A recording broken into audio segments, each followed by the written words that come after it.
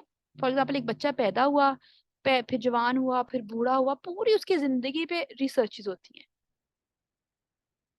पूरी जिंदगी उसने कैसे गुजारी, फिर एक ग्रुप ले लेते हैं। लॉन्गिट्यूडनल मतलब लंबाई में, जैसे जैसे बंदा ग्रो करता है उसकी लाइफ पे स्टडीज होती हैं। हजारों नहीं, पता नहीं कितने कितने यूनिट्स और वॉल्यूम्स में ये स्टडीज होती है, एक्सटेंसिव स्टडीज होती हैं। तो ये एक एक्सटेंसिव स्टडी हुई थी, और ये स्टडी हुई थी एक एरोबिक सेंटर में, ठीक है।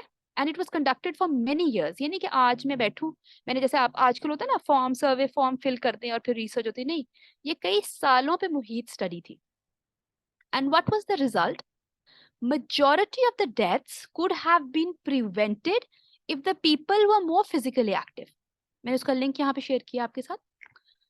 इसके अंदर ओबेसिटी से, डायबिटीज से, कोलेस्ट्रॉल से, हाइपरटेंशन से, स्मोकिंग से जो प्रिवेंशन है वो कम है, ठीक है। हालांकि ये भी बहुत इंपॉर्टेंट फैक्टर्स हैं, लेकिन CRF अगर आप अपना बेहतर कर लेना, अगर आप अपने हार्ट और लंग्स को बेहतर कर लें, तो आप बहुत सारी प्रिवेंटेबल जो डेथ्स हैं उनसे बच सकते हैं।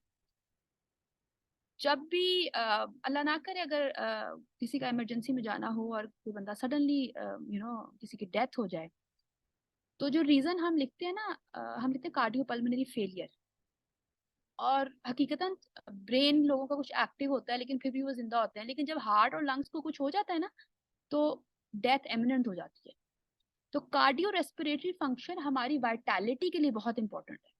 किसी की किडनीज का मसला हो या कोई फॉर एग्जाम्पल ब्लैडर का मसला हो, कोई और चीजें हो, तो वो थोड़ा सा बंदे को चला लेती है। लेकिन जिनके कार्डियो रेस्पिरेटरी इश्यूज हो उनके लिए डेथ बहुत नियर हो जाती है अनफॉर्चुनेटली। तो हम ये चीज जो है अगर अपने बच्चों की अभी से कार्डियो रेस्पिरेटरी फिटनेस पे काम कर लेना, तो समझे हमने एक मेजर चंक कर ली। एग्जाम्स में आते हैं ना, जैसे कौन सा इंपॉर्टेंट चैप्टर है, तो this is really really important.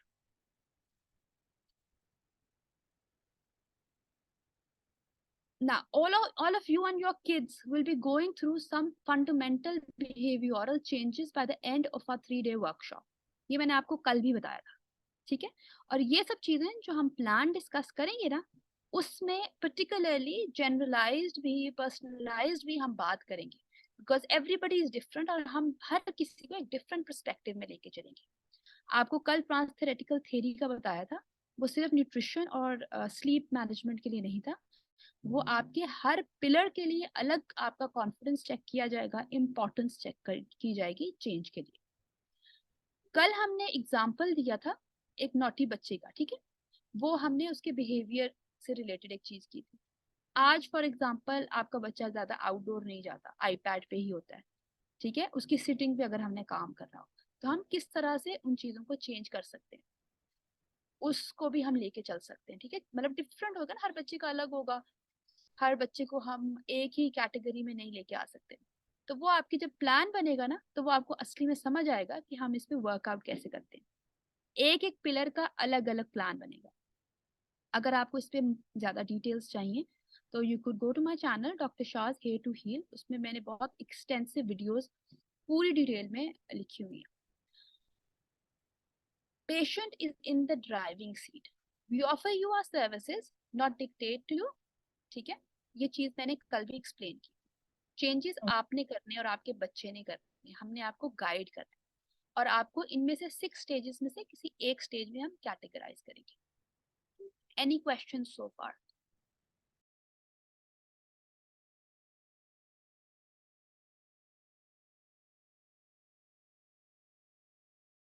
Any question? अगर किसी को क्वेश्चन, वेलकम सलाम। I wanted to ask कि ये स्टेजेस आप कैटेगराइज कैसे करेंगे, इसके लिए कोई असेसमेंट है या क्या, किस तरह से किया जाता है? Very nice question. इसके लिए आपकी कॉन्फिडेंस और इम्पोर्टेंस टू चेंज के लिए काफी सारे क्वेश्चन हम आपसे पूछेंगे। पूरा क्वेश्चनेयर है, ठीक है, वो आपको दिया जाएगा, आप उसको फिल करेंगे, उसके साथ हिसाब से आपकी ग्रेडिंग होगी, ठीक है। आपका एक मोटिवेशनल इंटरव्यू होगा, ठीक है। उसके बाद फिर हम आप लोगों को स्टेज में डालेंगे, मतलब आप, बल्कि आप मैं नहीं डालूंगी, हम लोग आपस में डिस्कस करेंगे, हर स्टेज पे देखेंगे अपने आप को। तो ये एक एक्सटेंसिव प्रोसेस है, लेकिन उसके लिए हमारे पास क्वेश्चनर्स भी हैं, इंटरव्यूज भी हैं, और वो सारी हमें गाइडलाइंस ने बताया हुआ है। क्लियर? Yes, thank you.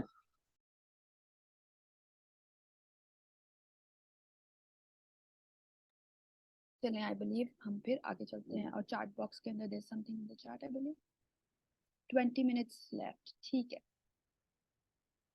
आप फिर ना लाइक 7 मिनट्स रह गए, जो ही खत्म होता है ना, आप नेक्स्ट लिंक शेयर कर दीजिएगा, बिकॉज अभी हमने सीधा एक्टिविटी तक हमने ब्रेक नहीं लेनी। जब एक्टिविटी पे हम पहुंचेंगे तो फिर हम ब्रेक लेंगे, ठीक है।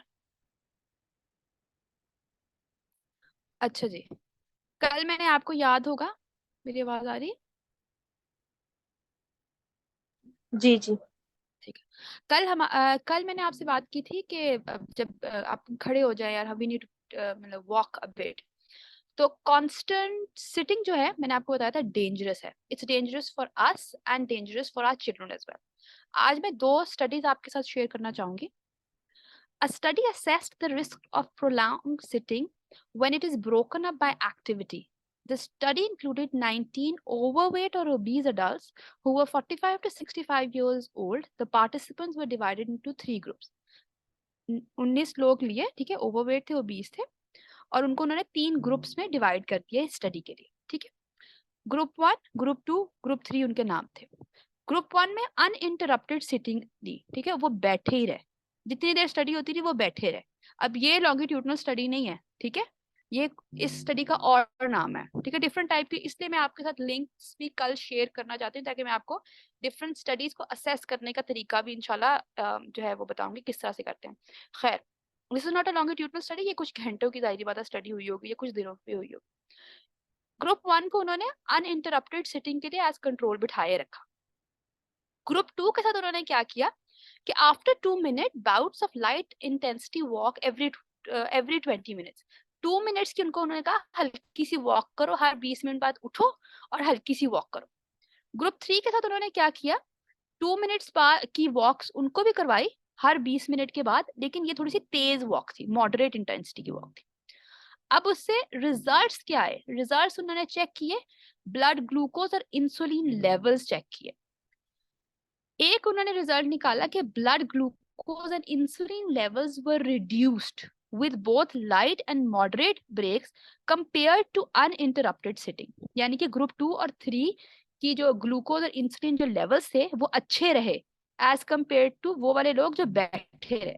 कुछ और चेंज नहीं किया, बाकी सब चीजें उनमें सेम सेम है, दोनों जो हैं वो ओबीस हैं, दोनों के अंदर इश्यूज चल रहे हैं, लेकिन सिर्फ वॉक करने से जो बैठे हुए थे उनके रिजल्ट्स अच्छे नहीं आए, और जिन्होंने हल्की सी वॉक की है, 2 मिनट की सिर्फ वॉक की है, उनके बेहतर रिजल्ट्स आए।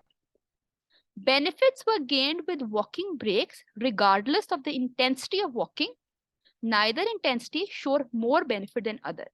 एक ग्रुप ने लाइट एक्सरसाइज की, दूसरे ने मॉडरेट की, तो इंटेंसिटी का कोई फर्क नहीं पड़ा, दोनों के रिजल्ट सेम आए। क्लियर, बात समझ आ रही है जी। ठीक है ना? बिकॉज अब इसमें क्या समझ आया कि ब्रेकिंग, लंबी देर हम बैठे रहते हैं ना, कई दफा काम कर रहे होते हैं, कुछ होता है ऑफिस में होते हैं, पेशेंट्स के साथ होते हैं, बच्चों को पढ़ा रहे होते हैं, कुछ भी होता है, तो जब हम लंबा लंबा बैठते हैं ना, इतना लंबा बैठने के भी हमारे बच्चों पे, हम पे अच्छे इफेक्ट्स नहीं है। और अगर हम सिर्फ 2 मिनट की बच्चे को कहें बेटा हल्की सी वॉक कर लो, ये कर लो, तो उससे उसके ग्लूकोज लेवल, उसके इंसुलिन लेवल सिर्फ एक छोटी सी चीज से बेहतर हो सकते हैं, ठीक है? और जरूरी नहीं आपने तेज भागना है, मॉडरेट लाइट भी करें तो उसके फायदे हैं, बल्कि इक्वल फायदे हैं दोनों मॉडरेट और लाइट के, but we just have to do it no matter how little the activity is, just keep the body moving as much as you can। आपको लगता है हल्का सा 2 मिनट से क्या होगा, लेकिन आप देखें 2 मिनट का स्टडी बताती है कि 2 मिनट की मेहनत से भी हुई है। अगर आप थोड़ा ज्यादा कर लेंगे तो जाहिर बात है जितना गुड़ डालते हैं उतना मीठा होता है, तो this is how it goes, ठीक है? आई होप साइंटिफिक ये चीजें। अब now we are left with 3 minutes, मैं ट्राई करती हूँ 3 मिनट्स में ये वाला खत्म करते हैं। Sedentary behaviour during television watching. अच्छा जी, सेडेंटरी बिहेवियर क्या होता है? सेडेंटरी बिहेवियर बड़ों में छोटों में दोनों में होता है। आपका बच्चा है, स्कूल से आया है, आके बैठ के आईपैड पे, ठीक है, उठ ही रहा, खाना खा रहा है आईपैड पे बैठ के, लेट रहा है या उठ रहा है, मूवमेंट नहीं कर रहा, ठीक है, खेल भी रहा है तो वीडियो गेम खेल रहा है, कोई एक्टिविटी नहीं है, बस एक कमरे से दूसरे कमरे जाने तक एक्टिविटी, कोई खास मूवमेंट नहीं है बच्चे की, और वो साथ टीवी भी देख रहा है। इसके अंदर उन्होंने सेडेंटरी बिहेवियर और टेलीविजन वॉचिंग इन दोनों के ऊपर रिसर्च की। Television viewing increase the hazard ratio 1.5 और all cause mortality। मोर्टेलिटी का जिनको पता नहीं, मोर्टेलिटी का मतलब मौत होता है, ठीक है? Even in those getting 7 hours of exercise per week, this increased risk of all cause mortality was equivalent to those who never exercise but never watch television। अब इसका क्या मतलब है? इसका मतलब ये है कि जो बच्चे अब टीवी देखते जा रहे उठ नहीं रहे, ये नहीं कि टीवी ना देखे, 100 दफा देखे, लेकिन आपको पता होना चाहिए कि बस 3-3 4-4 5-5 घंटे बैठे रहेंगे उसके सामने और फिर खाते रहेंगे कुछ गन, चाहे आप एक्सरसाइज भी करें। इसमें एक बहुत इंपॉर्टेंट बात है कि आपने एक गंदा बिहेवियर को प्रोलॉन्ग नहीं करना, चाहे वो थोड़ी सी एक्सरसाइज भी करें, कि एक्सरसाइज की उसके बाद एक दफा एक्सरसाइज मतलब कर ली, ठीक है, उसके बाद फिर सारा दिन लेटे रहे, तो उस एक्सरसाइज का भी उनको कोई फायदा नहीं होगा, क्योंकि वो बुरी हैबिट बहुत ज्यादा कर रहे हैं, उनका बैठना बहुत ज्यादा है। और जब बैठेंगे और टेलीविजन या आईपैड या फोन देखेंगे तो उसके अंदर ये देखें ईटिंग अनहेल्थी फूड भी प्रोलॉन्ग्ड है। हम खुद भी देखते हैं, बैठे होते हैं, कुछ ना कुछ खा रहे होते हैं, मूव कर रहे होते हैं, तो इतनी हमारी मील टाइम्स वगैरह के ऊपर भी एक हम कब खाना है कब नहीं, अब चलते चलते जो नहीं हम खाते ना उस तरह से, पर बैठे होंगे टीवी देखेंगे तो अनहेल्दी फूड और प्रोलॉन्ग सिटिंग में ज्यादा हो जाता है। ठीक हो गया? 1 मिनट रह गया, I just sum it up. आपका बच्चा अगर एक्सरसाइज के लिए भी जाता है कि चलो बच्चा एक्सरसाइज पे गया था आज, उसने 1 घंटा वॉक कर ली, तो चलो कोई बात नहीं, अब बैठा है 5 घंटे के लिए, कुछ नहीं होता। तो जो 1 घंटे की उसने एक्सरसाइज भी की थी ना, वो उसने जाया कर दी। ठीक है? आपने चाहे थोड़ी एक्सरसाइज कराएं या इवन एक्सरसाइज भी ना कराएं, थोड़ा वॉक भी करा लें, लेकिन थोड़ी थोड़ी देर के बाद कराएं। लंबा अरसा एक जगह बैठे ना रहने दें। ठीक है? Constant effort is important. मियाँ मीर जलाते थे। सॉरी मामा प्लीज, इसी बहाने हम सॉरी प्लीज,